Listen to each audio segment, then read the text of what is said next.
അസ്സലാമു അലൈക്കും വറഹ്മത്തുള്ളാഹി വബറകാതുഹു. ബിസ്മില്ലാഹി വൽഹംദുലില്ലാഹി മാഷാ അല്ലാഹ് ലാ ഖുവത ഇല്ലാ ബില്ലാഹ്. അല്ലാഹുമ്മ സ്വല്ലി അലാ സയ്യിദിനാ മുഹമ്മദിൻ വഅലാ ആലി സയ്യിദിനാ വമൗലാനാ മുഹമ്മദ്. അൽഹംദുലില്ലാഹ്.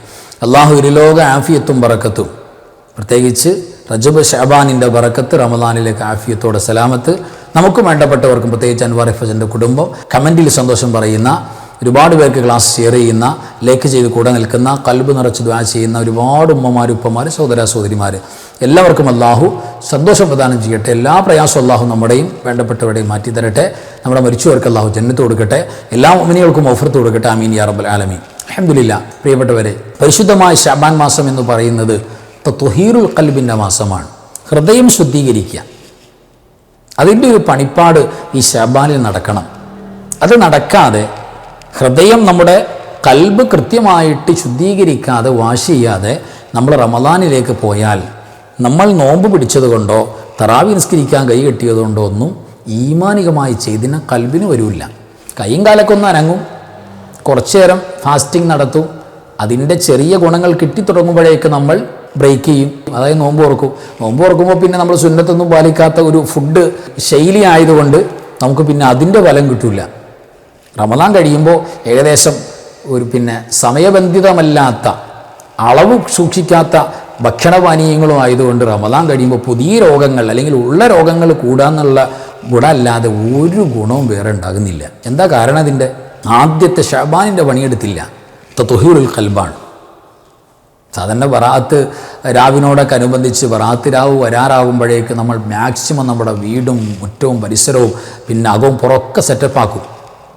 മലയാളികളുണ്ട്, പറ്റാത്തതുകൊണ്ട് ബംഗാളിയെ കൊണ്ടുവന്നൊക്കെ വൃത്തിയാക്കും. എല്ലാ പരിപാടിയൊക്കെ ചെയ്യാറുണ്ട്. പക്ഷേ യഥാർത്ഥത്തിൽ പണി നടക്കേണ്ടത് കൽബിലാണ്. തത്വഹീറുൽ ഖൽബാണ് ശഅബാൻ എന്ന് പറയുന്നത്. ഹൃദയം ശുദ്ധിയാകണം. ഹൃദയം ശുദ്ധിയാണ്. എന്ത് വേണം? നന്മകൾ വേണം. അപ്പോൾ ഹൃദയം വൃത്തിയാകും, തിന്മകൾ മായ്ക്കപ്പെടും, പാപക്കറകൾ ശുദ്ധീകരിക്കപ്പെടും.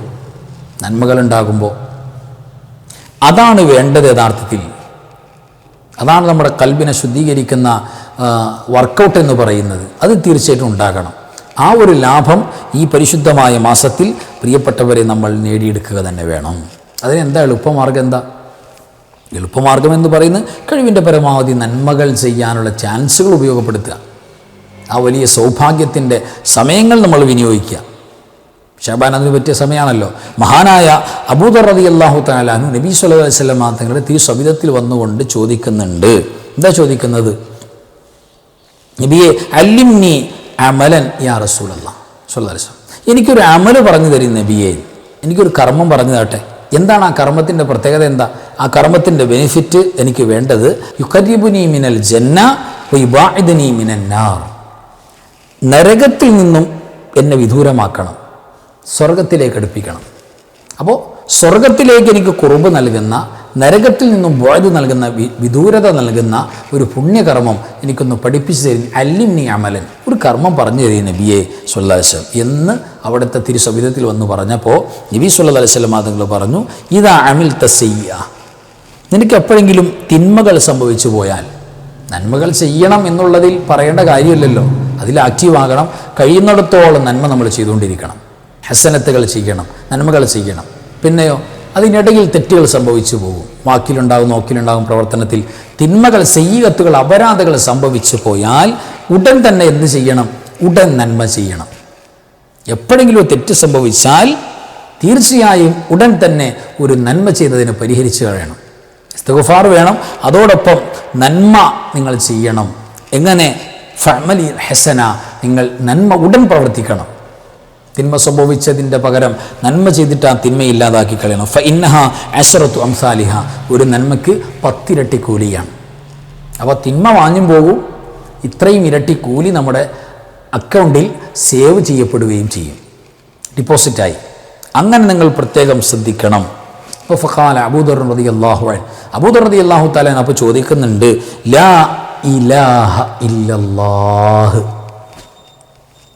ലാ ഇലാഹ ഇല്ലല്ലാഹു എന്ന് പറയുന്ന ഈ കലിമത്തുൽ ഉലിയ, കലിമത്തു ത്വയ്യിബ, കലിമത്തു തൗഹീദ്, ഈ പരിശുദ്ധ വാക്കുണ്ടല്ലോ, തൗഹീദിൻ്റെ വാക്ക്, ഈ വാക്ക് മിനൽ ഹസനാത്ത്, അത് നന്മയിൽപ്പെട്ടൊരു കാര്യമല്ലേ നബിയെ എന്ന് ചോദിക്കുന്നുണ്ട്. അപ്പോൾ നബി സല്ലല്ലാഹു അലൈഹി വസല്ലം തങ്ങൾ പറഞ്ഞു, ഹിയ അഹ്സനുൽ ഹസനാത്ത്, അത് ചുമ്മാ നന്മയല്ല, നന്മകളിൽ ഏറ്റവും ഭംഗിയുള്ള പ്രൗഢമായ നന്മയാണ്, ഏറ്റവും മനോഹരമായ നന്മകളിൽ ഏറ്റവും മനോഹരമായ നന്മയാണ് ലാ ഇലാഹ ഇല്ലല്ലാഹ്. അത് തന്നെ മതിയാകും. അപ്പോൾ ഈ ദിക്ർ തന്നെ ധാരാളം നമ്മൾ ചൊല്ലിക്കൊണ്ടിരുന്നാൽ നമുക്ക് ദുആക്ക് ഇജാബത്ത് ഉറപ്പായിട്ടുണ്ടാവും. ഈ ദിക്റിന് അങ്ങനെ ഒരു പ്രത്യേകതയുണ്ട്. ഈ ദിക്ർ 3 വട്ടം ചൊല്ലിയിട്ട് ദ്വാരുന്നാൽ ദുആക്ക് ഭയങ്കര ഇജാബത്ത് ഉണ്ടാവും. അള്ളാഹുവിന് ഏറ്റവും ഇഷ്ടപ്പെട്ട വാക്കാണ്, ഈ പ്രപഞ്ച ലോകത്ത് ഏറ്റവും കനമുള്ള വാക്കാണ് ലാ ഇലാഹ ഇല്ലല്ലാഹ്. ആ പരിശുദ്ധ വാക്കാണ് പ്രിയപ്പെട്ടവരെ ഒരു വിശ്വാസിയുടെ ഫിനിഷിംഗ് പോയിന്റ്. അവൻ്റെ മരണം, അവൻ്റെ അവസാനത്തെ മൊമെൻ്റ്, വിജയം പരാജയം ഏതാണെന്ന് കൃത്യമായിട്ട് പ്രിയപ്പെട്ടവരെ നമ്മൾ തീരുമാനമെടുക്കുന്ന ഈ വാക്ക് നോക്കിയിട്ടാണ്. ആ വാക്ക് പറയുന്നുണ്ടോ എന്നുള്ളതാണ്. ആ വാക്കാണ് പറയാൻ മുഅ്മിനീങ്ങൾ ജീവിതത്തിലും വഫാത്തിലും കൊതിക്കുന്നത്. അപ്പോൾ ആ വാക്ക് ധാരാളം പറയാം. ഒരാൾക്ക് മരിക്കുന്ന നേരത്ത് ഈ വാക്ക് പറയാൻ ആഗ്രഹമുണ്ടെങ്കിൽ അല്ലാഹുവേ എന്നെ ലാ ഇലാഹ ഇല്ലല്ലാഹ് ചൊല്ലി മരിപ്പിക്കണേ അല്ലാഹ് എന്ന് ദ്വാരക്കൽ മാത്രം പോരാ, നമ്മുടെ ലൈഫിൽ ജീവിതത്തിൽ ഇത് ധാരാളം ചൊല്ലണം. ജീവിതത്തിൽ കൂടുതൽ പറഞ്ഞ വാക്കാണ് നമ്മൾ മരണനേരത്ത് നമുക്ക് ഓർമ്മ വരിക എന്ന് സയൻറ്റിഫിക്കലായിട്ട് തന്നെ തെളിയുന്നുണ്ട്. ശാസ്ത്രം തന്നെ ആ വിഷയവുമായി ബന്ധപ്പെട്ട കാര്യങ്ങൾ ഡിസ്കസ് ചെയ്യുന്നുണ്ട്. പിന്നെ പറയേണ്ടതില്ലല്ലോ. അപ്പോൾ കൂടുതൽ നമ്മൾ ലാ ഇലാഹ ഇല്ലല്ലാഹ് ചൊല്ലി സമയം കിട്ടുമൊക്കെ നടന്നവരാണെങ്കിൽ അൽഹംദുലില്ലാഹ്, അതിന് പീരീഡ്സിൻ്റെ സമയം വിഷയമല്ല, രോഗങ്ങൾ വിഷയമല്ല, ഇരുത്തം കിടത്തൊന്നും വിഷയമല്ല, എങ്ങനെയുള്ളത് അവിടെ വെച്ച് ചെല്ലാവുന്നതാണ്. ലാ ഇലാഹ ഇല്ലല്ലാഹ് ആ ദിക്ർ അങ്ങനെ തന്നെ തെറ്റുകൂടാതെ ആകണമെന്നുള്ളൂ.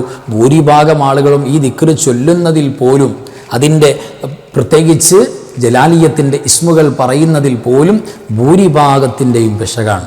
അപ്പോൾ നമ്മൾ വിചാരിക്കും അതൊക്കെ തെറ്റുകൂടാതെ ഉസ്താദുമാർ ചെയ്ത പോലെ ഞങ്ങൾ അറിവില്ലാത്തവരാണ്. തീർച്ചയായും അങ്ങനെ ഒരു ജഹാലത്ത് കൊണ്ട് ഞങ്ങളറിഞ്ഞില്ല.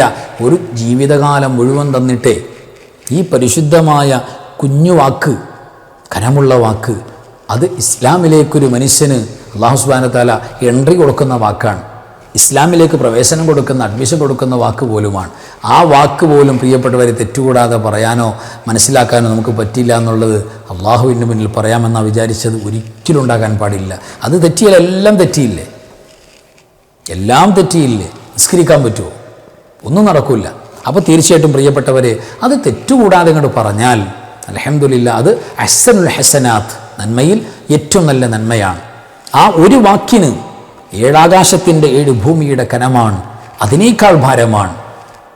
അങ്ങനെയല്ലേ ലാ ഇലാഹ ഇല്ലല്ലാഹ് ഫീ കഫത്തിൽ മീസാൻ. ഒരു തുലാസിൻ്റെ ഒരു തട്ടിൽ ലാ ഇലാഹ ഇല്ലല്ലാഹ് എന്ന് പറയുന്ന പരിശുദ്ധ വചനം വെച്ചു, മറ്റേ തട്ടിൽ 7 ആകാശഭൂമികൾ കൊണ്ടുവന്ന് വെച്ചു. എന്നാൽ ലറജഹത്ത് ബിഹിന്ന ലാ ഇലാഹ ഇല്ലല്ലാഹ് വഫീ റിവായത്തിന് ഉഖറ ലമാലത്ത് ബിഹിന്ന എന്ന ഈ ഭാഗത്തിന് ഭയങ്കര കനായിരിക്കും ആ ഒറ്റ വാക്കിന്. അപ്പോൾ ധാരാളം പറഞ്ഞാലോ, ഒരുപാട് ചൊല്ലിയാലോ? ജീവിതത്തിൽ ഇത് അധികവും ചൊല്ലിയ ആളാണ്, എന്നാൽ മരണനേരത്തും അത് ചൊല്ലിയിട്ടാണ് ഉണ്ടാവുക. അങ്ങനെയാണ്. നമ്മൾ എങ്ങനെയും ജീവിച്ച് എങ്ങനെയും മരിക്കല്ല, എങ്ങനെ ജീവിക്കുന്നു അങ്ങനെ മരിക്കും.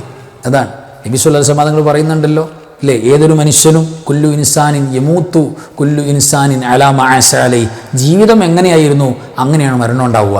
അപ്പോൾ കെലിമ ചൊല്ലി ഒരാൾ ജീവിതത്തിൽ ഉപയോഗിച്ചാൽ കെലിമ ചൊല്ലി മരിക്കാൻ പറ്റും. കെലിമ ചൊല്ലി ഒരാൾ മരിച്ചാൽ കബറിൽ നിന്ന് എണീക്കുമ്പോൾ അൽഹംദുലില്ലാഹ് എന്ന് പറഞ്ഞ് എഴുന്നേൽക്കുള്ളൂ. മുഅ്മിനീങ്ങൾക്ക് മാത്രമുള്ള ഒരു സ്പെഷ്യൽ ഒരു നിഅമത്താണത്. അല്ലാഹു രണ്ടിനും നമുക്ക് ഭാഗ്യം തരട്ടെ. ആമീൻ യാ റബ്ബൽ ആലമീൻ.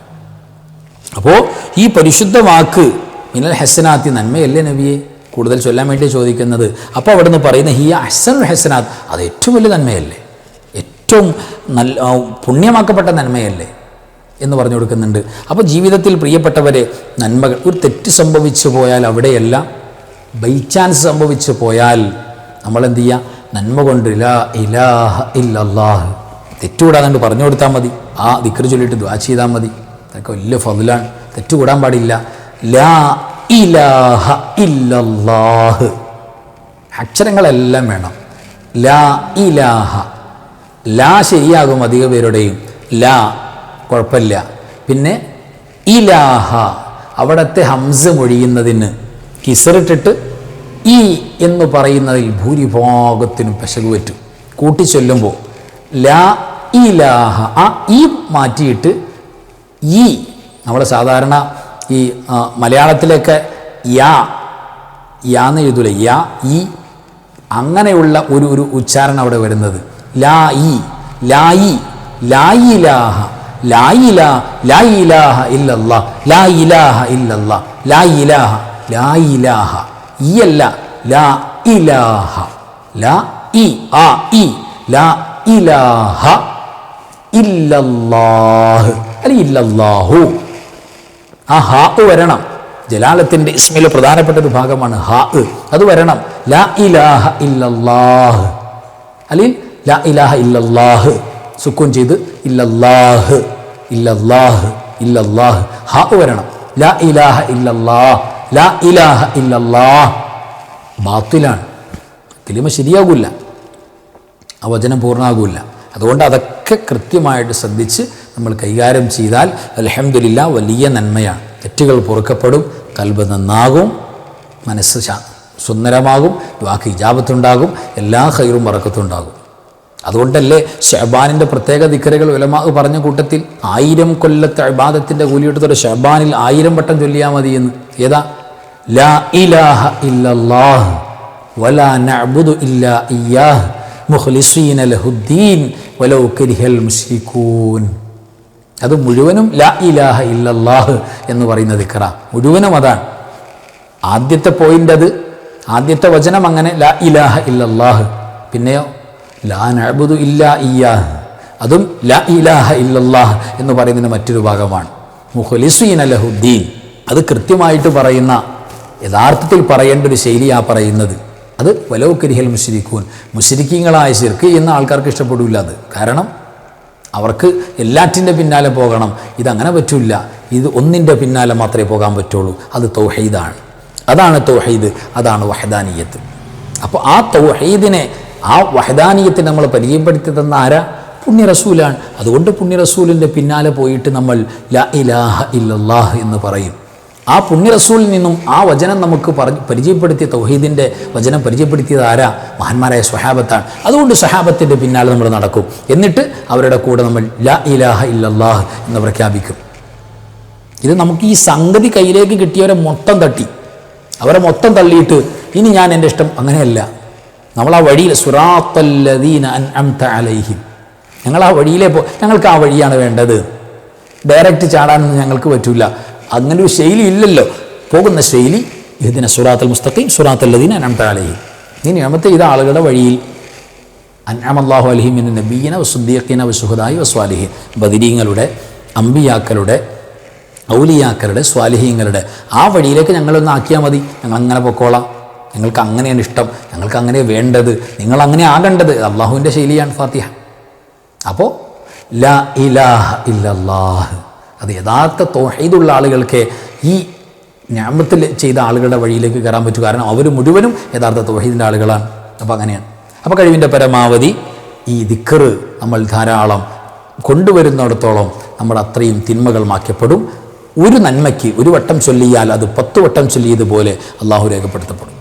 അപ്പോൾ വലിയ ഫضലാണ്. കഴിവിൻ്റെ പരമാവധി ഉപയോഗപ്പെടുത്തണം. തത്വഹീൽ ഖൽബ്, ഹൃദയം ശുദ്ധിയാക്കണം. അതല്ലാതെ റമദാനിലേക്ക് പോകണ്ട, ഈ ശഅബാനിൽ തന്നെ തീർക്കണം. പ്രധാനപ്പെട്ട സമയങ്ങളൊന്നും കളയരുത്. അള്ളാഹു തൗഫീഖ് നൽകട്ടെ. ആമീൻ യാ റബ്ബൽ ആലമീൻ. വആഖിറു കലാമി അൽഹംദുലില്ലാഹ്. അസ്സലാമു അലൈക്കും വറഹ്മത്തുള്ളാഹി വബറകാതുഹു.